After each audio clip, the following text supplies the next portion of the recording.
전쟁을 수행하려고 할 때 책임자들은 백성들에게 이렇게 얘기해라. 그래서 5절부터 7절까지 쭉 설명하고 있는데요. 배려해주고 있습니다. 배려입니다. 그러니까 개인적인 문제로 인해서 전쟁에 전념할 수 없는 마음이 분산돼 있는 사람들. 나는 포도를 맛도 못 보는 거 아니야? 뭐 하는 이런 식에 되면 가서 어떻게 포도원에 농사를 져서 열매를 거둘 수 있도록. 그래서 전쟁에 온전한 헌신을 할 수 없는 어떤 이유를 갖고 있는 사람들은 되돌리고 있습니다. 그러니까 전심으로 싸워야 될 군인들이 마음이 나누어져서 있다면 결국은 자신도 불행하지만 함께 전쟁에 참여한 사람들도 불행할 수가 있습니다. 싸울 수 있으니까요. 그래서 하나님께서 이렇게 말씀하신 것은 그 형제들의 마음도 그의 마음과 같이 떨어질까 하노라. 그래서 이게 전심전력해서 싸워야 되는데 마음이 분산돼서 오히려 악한 영향을 미칠 수 있다는 거죠. 이 부정적인 세력은 전염성이 강합니다. 그래서 한 사람의 두려움에 떨면 다른 사람도 영향을 받게 되고 더 나아가서 군대 사기가 저하됩니다. 군대 사기가 저하하면 뭐 전쟁 하나만 합니다. 그래서 군인 정신은 굉장히 강하지 않습니까? 6일간 6일 전쟁을 했을 때 이스라엘과 아랍의 전쟁은 정신에서 이미 승리했습니다. 전쟁이 나니까 그 2000년 만에 나라를 찾은 이스라엘은 비행기를 타고 가서 싸우려고 다시 본국으로 들어가고 있고요. 아랍 사람들은 징집한다 할지라도 대응을 하지 않는 이런 모습으로 비교가 되는 그런 모습을 보였는데 지금도 그거는 마찬가지라고 생각이 됩니다. 그래서 굉장히 우리가 이 하나님의 일들을 감당할 때도 그렇고 모든 일에 열심, 부지런하게 게으르지 말고 열심을 품고 주를 섬겨라. 이유는 뭡니까? 부정적인 영향을 줄 수 있어요. 그래서 앞장선 사람들은 누가 뭐라고 할지라도 어떻게 해요? 마음이 나누지 말아야 됩니다. 마음이 흔들리지 말아야 되고 분산되지 말아야 되고 그런 사람들이 일을 맡게 되면 어떻게 됩니까? 같이 무너질 수 있을 확률이 대단히 높아요. 그래서 한 사람의 두려움이 결국은 군대의 사기를 무너뜨립니다. 이 같은 사실은 오늘날 영적 전쟁에 참여하는 성도에게도 마찬가지로 적용이 됩니다. 염려로 인해서 전심으로 헌신하지 못하는 성도가 많이 있습니다. 이런 뜻에서 예수님은 쟁기를 잡고 뒤를 돌아보는 자는 하나님 나라에 합당치 아니하다. 누가복음 9장 62절에 말씀합니다. 쟁기를 잡았으면 일을 해야죠. 자꾸 뒤를 돌아보면 이건 하나님 나라에 합당치 않다. 우리는 뭐로 부름받았습니까? 거룩한 백성으로 살도록 부름받았습니다. 그러면 하나님 자녀답게 구원받은 자답게 빛과 소금의 사명을 감당하며 선자적인 사명을 감당하며 이 땅을 살아내야 될 삶이 우리 앞에 있는 겁니다. 그런데 쟁기를 잡았는데도 그죠? 마치 잡지 않은 것처럼 두려움 속에 다시 돌아간다면 옛날 모습으로 돌아간다면 아무런 의미가 없어요. 그러니까 영적 전쟁에 참여한 성도는 그 전쟁을 위해서 포기하는 모든 것을 포기하고 거기에 초점을 맞추는 그런 각오와 결단이 필요합니다. 할 수만 있다면 한 사람이라도 더 택한 자를 미혹해 넘어지려고 하는 이 세상 유혹, 사단의 권세 앞에 우리가 어떤 자세를 가지고 이 땅을 사느냐는 것은 대단히 중요합니다. 온전히 헌신된 자세. 이거 하나님 말씀이기 때문에 하나님 나에게 직분을 주셨기 때문에 충성되이 여겨주신 직분을 감당하기 위해서 내가 가질 태도는 뭡니까? 열심이에요. 열심. 부지런하게 게으르지 말고 열심을 품고 주를 섬기는 섬김. 이겁니다. 여호수아 14장을 보면 갈렙이라는 인물이 등장하는데 갈렙이 여호수아에게 얘기한 내용이 있습니다. 내 나이 40에 가나안을 정탐하고 나는 나의 하나님 여호와를 온전히 쫓았으므로 그날의 모세가 나의 밟는 땅은 나와 나의 자손에게 주기로 약속했습니다. 이제 모세가 나를 보내신 날과 같이 오늘날 오히려 내가 강건하니 나의 힘이 그때나 이제나 일반입니다. 85세지만 40대와 같습니다. 전쟁에 참여하게 해주십시오. 허락합니다. 그리고 그 땅에 헤브론 땅을 그래서 그날 그 전쟁이 그칩니다. 승리예요. 무슨 얘기냐면요. 자세입니다. 자세.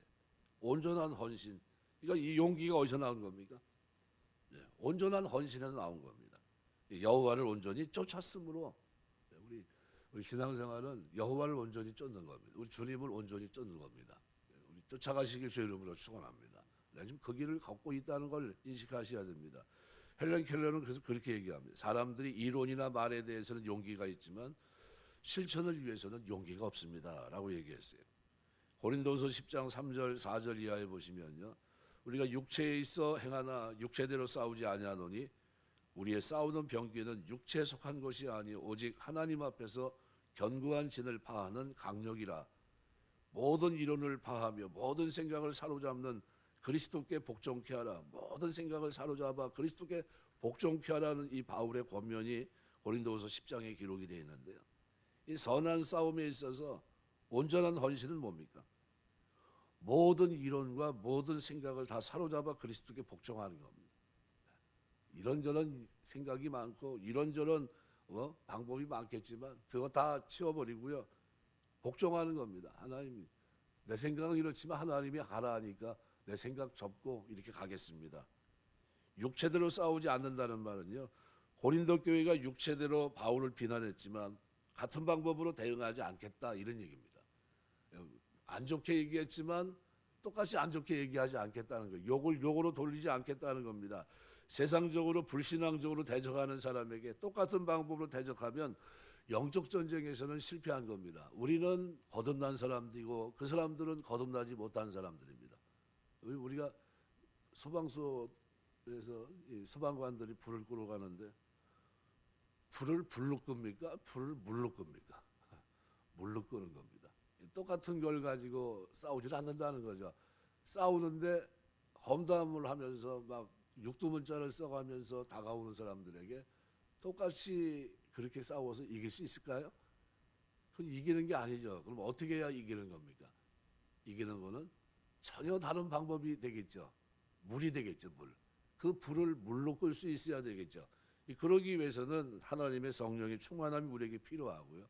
또 하나님의 뜻 가운데 살아가는 삶이 우리에게 필요합니다. 세상적으로 불신앙적으로 대적하는 사람에게 똑같은 방법으로 대적하면 영적 전쟁에서는 이미 참패한 겁니다. 상대가 욕한다 해도 나는 욕하지 말고 비난한다 해도 비난하지 말고 그죠? 견뎌내면서 이겨내면서 억울하지만 하나님께 호소하면서 하나님이 갚아줄 줄 믿고 그죠? 그 사람 변화를 위해서 기도하는 이것이 신앙입니다. 그래서 늘 우리가 생각하면서 내 마음속에 그런 마음이 있어야 돼. 불은 물로 끄는 거지 불은 불로 끄는 게 아니다. 살면서 하나님 자녀답게 사시길 주의 이름으로 축원합니다. 그러니까 세상 사람들이 세상적인 방법, 육체적 방법으로 비난해도 우리는 하나님 백성이고 하나님의 이름을 부르며 나아가는 백성이란 이 의식에서 떠나서는 안 됩니다. 신앙적인 의식, 신앙적인 감정, 신앙적인 시각으로 사건을 봐야 되고 모든 생각, 모든 이론, 모든 언행을 그리스도의 말씀께 복종해야 됩니다. 이것이 영적 전쟁에서 승리하는 비결입니다. 오늘 본문 말씀에서 하나님의 모습을 우리가 볼 수 있습니다. 우리 하나님, 우리를 은혜 베푸시고 도우시고 지키시는 하나님 어떤 분입니까? 배려, 자상하게 배려해 주시는 분입니다. 뭐 어디를 이렇게 가도요 안내하는 사람이 자세하게 설명해 주면 되게 좋아요. 아유 여기 참 또 오고 싶다. 자상하게 배려를 해주니까요. 너무나 그게 따뜻해요.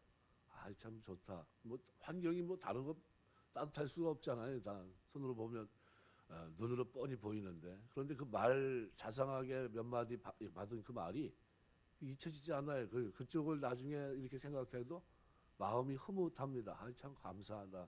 좋은 사람 만났네. 뭐 이렇게 됩니다. 그러니까 오늘 5절에서 7절을 보면 이스라엘이 나가 대적과 싸우려고 하는데 징집을 면제받을 수 있는 세 부류의 사람이 등장합니다. 새 집을 건축하고 낙성식을 치르지 못한 사람, 포도원을 만들고 과실을 먹지 못한 사람, 여자와 약혼했지만 결혼하지 못한 사람들. 근데 왜 하나님 이들의 징집 면제를 특혜를 부여했을까? 배경을 살펴보면 우리는 자기 백성의 깊고 세밀한 부분까지도 헤아리고 살펴보시는 하나님의 기쁘신 배려의 마음을 발견할 수 있게 됩니다. 이 본문에 드러나고 있는 병역 면제 대상자들의 특징을 살펴보면 자기 행복, 번영을 위해 뭔가 새로운 일을 시작한 사람입니다. 그래서 이들은 그 일로 인한 기대가 많아요. 소망과 희망으로 가득 차 있습니다. 이런 일은 어떻게 보면 누구에나 있을 수 있는 일이기 때문에 어떤 사람은 뭐 그게 그렇게 중요하냐 생각할 수 있겠지만요. 사실 굉장히 중요합니다. 그 사람에게 있어서는. 인간들은 그러한 일들을 통해서 삶의 낙을 누리고 인생의 의미를 찾기 때문입니다. 따라서 국가가 전쟁을 치른다는 명분하에 그들을 징집하게 된다면 그들은 공동체를 위해 일하는 것은 될지 몰라도 자신들의 개인의 행복이나 소망은 접어야 됩니다. 경우에 따라서는 그러한 소망을 한 번도 누려보지 못하는 비극을 겪을 수도 있습니다. 이것은 개인보다 국가를 앞서야 되는 대의명분 차원을 볼 때 어쩔 수 없는 것이고 또한 당연한 일로 여겨질 수 있습니다. 그러니까 그 개인으로 볼 때는 모든 것을 잃게 할 수도 있는 큰 슬픔이 될 만한 전쟁이 눈앞에 온 겁니다. 그러면 오늘 본문에 하나님은 이런 이들을 배려해서 징집을 면제할 수 있도록 하나님께서 조치를 취하신 겁니다. 하나님은 자기 백성의 셈이라 부분까지라도 관심을 가지고 배려하시는 은혜로우신 분입니다. 무슨 얘기냐면요, 영적 전쟁을 할 수 있도록 하나님께서 우리의 먹고 입고 마시는 것, 우리의 모든 것들, 기도의 제목들 들어주시는 줄 믿습니다. 왜요? 뭐 때문에요? 싸울 수 있도록 하기 위해서, 거룩하게 살 수 있는 삶의 자리로 나아갈 수 있도록 하기 위해서, 신전의식 가지고 이 땅에 살 수 있도록 하기 위해서 하나님이 우리의 삶이 어떻게 배려하시는 겁니다. 배려해 주시는 거예요. 하나님은 자기 백성 개개인이 마땅히 누려야 될 것들에 대해서 그것들마저 맹목적인 희생을 강요하지 않습니다. 오히려 하나님은 그 백성의 조그만 행복이라도 외면치 않고 그 행복을 지켜주기를 기뻐하시는 자애롭고 사려가 깊으신 그런 분이십니다. 마태복음 10장 30절 31절 너희에게는 머리털까지 다 세신 바 되어 두려워 말라 너희는 많은 참새보다 귀하니라. 제 여동생이 지금 초등학교 이제 교감 이제 뭐 교장 티오로 빙빙 돌았으니까요. 그런데 교대를 다니다가 결핵 늑막에 걸려가지고 한번 고대 안암병원에 입원한 적이 있어요. 수술을 해야 되고 어머니가 이제 병원에 입원시켜 놓고 저 전도사 때니까요. 한참 기도하시는 거예요. 뭐 밤낮이 없이 가서 부르짖고 기도했는데 그때 어머니가 기도했던 제목 가운데 하나가 뭐냐면 이걸 가지고 기도하셨어요. 하나님, 이제 꽃도 펴보지 못했습니다. 결혼도 해야 되고 자식도 낳아야 되고 좋은 신랑 만나서 인생을 살아야 되는데 하나님 꽃도 피지 못했습니다. 이렇게 꺾이는 건 아니지 않습니까? 그리고 인생을 하나님 긍휼히 봐달라고 그래요. 거의 한 달을 울면서 기도했어요. 아주 교회 가서 아주 살았어요. 그 교회. 그 목사님한테 인사드리고 제가 제 딸 때문에 문제가 있어서 이제 한 달 뭐 태어날 때까지 좀 허락해 주시면 밤에 와서 제가 기도 좀 해야 되겠습니다. 그리고 그래 허락받고 그 교회에서 그렇게 울었어요. 기도 제목은 뭐냐 하면 이건 아니지 않습니까? 해요. 기도 제목이 웃기지 않습니까? 이건 아니지 않습니까? 하나님. 이제 자식들이 5 있는데 근데 둘째입니다. 얘가 이제 교대 다니면서 이제 선생이 돼가지고 사는데 아직 결혼도 못했습니다. 자식도 낳고 결혼도 해야 되고 할 일이 많은데 이건 아니지 않습니까? 살려주십시오 하나님. 그리고 한 달을 기도했어요. 그리고 꿈에 이제 응답받아서 그 병실에 있는 예수 믿는 사람들이 다 영안이 열려서 그거 어머니한테 국화 지금도 잊히지 않아요. 국화를 어머니 이게 뭐죠? 그 치마에 던져왔네. 던져왔는데 이걸 왜 나한테 주냐고 하면서 확 던져버렸다 그러더라고요. 그리고 잠이 딱 깨셨다고 그래요. 비몽사몽간에. 국화가 어디에 주로 쓰십니까? 장대식에 그거 줬는데 집어 던졌다 그러더라고요. 그리고 난 다음에 우리 이제 지금까지 아주 아들 딸 낳고 잘 살고 있어요. 이 말 갑자기 왜 이걸 기억나게 하신지 모르지만요. 기도하면서 하나님 앞에 하나님 이건 아니지 않습니까? 배려하세요. 하나님께 우리 하나님 어떤 분이에요? 자상하신 분이에요. 그래 내가 생각해도 그렇다. 그래 내가 너한테 이렇게 해주고 너 뭐 어떻게 했으면 좋겠니? 이걸 물어보실 겁니다. 그런 겁니다. 마태복음 10장 30절 31절 너희에게는 머리털까지 다 세신 바 되었나니 두려워 말라. 너희는 많은 참새보다 귀하니라. 참새하고 비교가 되지 않아요. 피로 값주고 사신 하나님의 자녀입니다. 전쟁에 나가서 자기 백성들이 어떻게 됐을까요? 만약 전쟁에 나가면 책임지실 겁니다. 안전하게 승리도 주실 거예요. 전리품도 나누게 하실 것이고 그 수고를 반드시 하나님은 보상하실 겁니다. 그리 아니한다 할지라도 하나님은 자기 백성의 세밀한 부분까지도 배려하시는 분입니다. 마태복음 6장 30절 32절 말씀도 그렇고요. 누가복음 12장 7절 너희에게는 심지어 머리 털 것까지 다 세신 바 되었나니 두려워 말라. 너희는 많은 참새보다 귀하다. 두려워하지 말라는 거예요. 또 하나 생각할 것은 뭐냐면요, 우리가 그리스도의 군사라는 겁니다. 자기를 부인해야 될 군사예요. 징집 면제자들은 다 한편으로는 싸움에서도 최선을 다하지 못할 확률이 대단히 높아요. 싸우면서 내 집, 내 포도, 내 여자에 대한 생각으로 최선을 다하지 않을 가능성이 높습니다. 열심히 싸우는 동료의 사기를 떨어뜨리고 싸움을 망쳐놓을 일이 되게 확률이 굉장히 높아요. 싸움터에 나간 군인에게 가장 큰 덕목은 싸워야 할 때는 자기를 부인하고 최선을 다해 목숨을 걸고 싸우는 겁니다. 그럼에도 최선을 다하지 못하는 병사가 있다면 그는 그 군대에서 필요가 없을 뿐만 아니라 오히려 해가 됩니다. 오늘날 하나님께 부름받은 예수 그리스도의 군사로 영적 전투에 임해야 될 성도의 자세가 어떠해야 되는지를 교훈받습니다.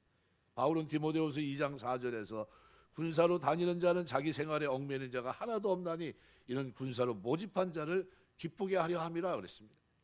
성도들이 자기 부인의 자세로 영적 전쟁에 임해야 우리 주님 마음에 합한 병사가 될 수 있다는 사실을 말씀합니다. 그런데 우리가 싸워야 될 영적 전투에는 징집 면제가 없어요. 옛날에는 이렇게 있었지만 신약 그리스도 안에서는요, 징집, 우리가 말한 대로 육체적인 싸움이 아니기 때문에 그렇습니다. 어떤 싸움입니까? 사단과의 영적 싸움이에요. 그리스도를 구주로 맞아들인 사람이라면 모두 믿음의 선한 싸움을 싸우고 영생을 취하기 위해서 하나님께 부르심을 받은 그리스도의 군사들입니다. 우리는 그리스도의 군사로서 마태복음 16장 24절의 기록 그대로 자기를 부인하고 자기 십자가를 지고 주님을 따라야 됩니다. 만일 그리스도의 군사로 부르심을 받은 자가 여전히 자기 일에 매달려 영적 싸움을 게을리한다면 쟁기를 손에 들고 뒤를 돌아보는 자와 똑같고, 이런 사람은 하나님 나라에 합당치 않습니다. 이런 사람은 그 맡은 일이 없기 때문에 충성할 수가 없어요. 주님이 이런 사람을 두고 천국에 합당치 않던 자라고 분명히 명시하고 있습니다. 말씀 맺겠습니다. 우리가 지금 군사로 부름 받았습니다. 그죠? 하나님 우리를 배려하시는 자상하신 분이에요. 그래서 그 하나님이 우리를 부르신 건 뭡니까? 환경도 책임지겠다는 거예요. 우리가 그리스도 군사라는 생각을 가진다면 군사로서 하나님의 전신갑주를 입어야 되고요. 구원에 두고 의의 흉배, 진리의 허리띠, 평안의 복음에 예비한 신을 신고 성령의 검 하나님 말씀을 가지고 이 땅을 살아서 온전히 세워져 있는 모습이 오늘 그리스도인들의 모습이 되어야 됩니다. 깨어있는 모습이죠. 이 모습을 가지고 우리가 하나님의 기대에 부응하면서 나를 부인하고 십자가를 지고 주님을 쫓아가는 이 모습이 군사의 모습이고요. 죄와 그저 싸워 승리하는 모습이 그리스도의 군사의 모습입니다. 오늘 우리가 살아가면서 하나님 자녀라는 사실을 잊지 마세요. 그리고 이 세상 가운데 살아가는 동안 하나님이 나를 그리스도의 군사로 징집하셨다는 거죠. 그럼 우리에게 내가 취할 태도는 뭡니까? 열심히요. 부지런하여 게으르지 말고 열심을 품고 주를 섬기는 그 삶이 우리가 나아가야 될 삶인 줄 믿습니다. 그 삶에 하나님을 쓰임받는 모습이 되게 하시고 우리의 이 아름다운 모습을 통해 모든 사단의 계계를 무너뜨리며 이 땅을 사는 하나님의 사람, 믿음의 사람 다 되시길 주의 이름으로 축원합니다. 기도하겠습니다.